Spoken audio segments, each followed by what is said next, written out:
Slavery in the United States was legal in all of the original states, but as time went on, northern states began to abolish it. Compromises were made as new states were brought into the Union. After more territory was added to the U.S., these compromises became increasingly strained. Numerous problems arose as the slave-to-free state balance was disturbed when California became a state in 1850. Then, starting in 1854, there was an internal war in Kansas over the decision to be a free state. The slavery issue had also greatly upset the balance of political parties in the 1850s. The Whig Party had dissolved because of its inability to tackle the issue, and the Republicans took their place with an ideological position of stopping slavery from spreading westward. In the presidential election of 1860, the Democrats split over slavery, leaving the field wide open. Lincoln, the Republican candidate, gained from the confusion, winning with only 40% of the vote. South Carolina immediately seceded from the Union. During early 1861, several states joined them, forming a confederacy under the leadership of Jefferson Davis. Some slave states remained in the Union. Both Presidents Buchanan and Lincoln failed to bring the Confederate states back.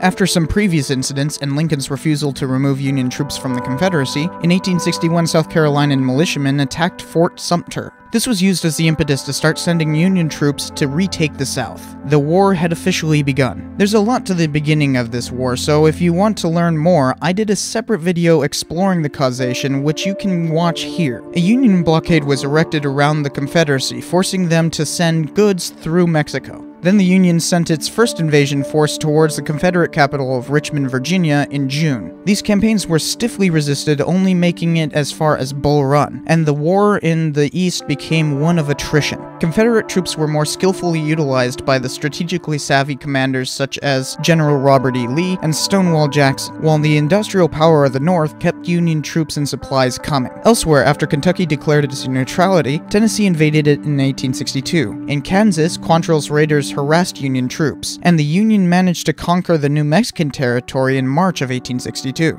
Meanwhile, General Ulysses S. Grant had sent troops down the Mississippi River, cutting the Confederacy off from Mexican trade. It was the final act of the Anaconda Plan, which was meant to cut off the Confederacy from the outside world. Back in the East, the Confederacy in return began trying to invade the Union, making it as far as Antietam, where they were defeated. After Union General John C. Fremont preempted Lincoln, the victory of Antietam gave him the excuse to proclaim all slaves inside the Confederate territory officially emancipated. This reinforced the moral cause of the war. Undeterred, General Lee launched a second invasion of the Union, but a turning point was reached when this ended in his defeat at the Battle of Gettysburg in July of 1863. President Lincoln used the opportunity to make an address that became instantly famous and reinvigorated the Union's morale. Meanwhile, New Orleans had been taken by sea in May, cutting off the Mississippi, and in July, after a huge trench warfare siege, Vicksburg was taken. However, by that time conscription had been imposed by both the Confederacy and the Union. This led to massive draft riots in New York for 3 days right after Gettysburg. Nevertheless, Lincoln assigned Grant to the east, and in May of 1864 they started pushing into the South, waging a campaign of what he called total war. The push towards Richmond was making headway, but their advance was halted at Petersburg, and a 9-month-long battle in the trenches ensued.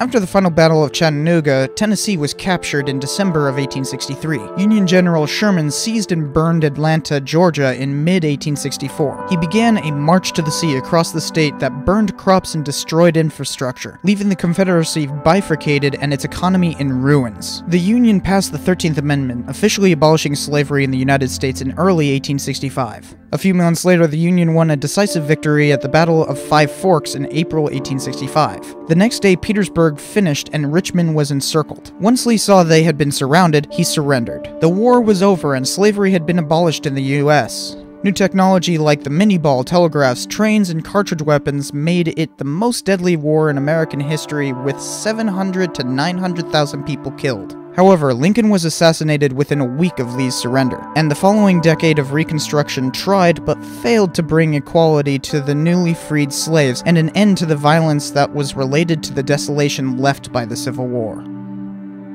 If you are interested in learning more about why the Civil War began, come over to my channel, The Cynical Historian. I did an episode on that. Check out some other stuff while you're at it. Thanks for watching, and thanks to Jabzy for letting me host. Goodbye.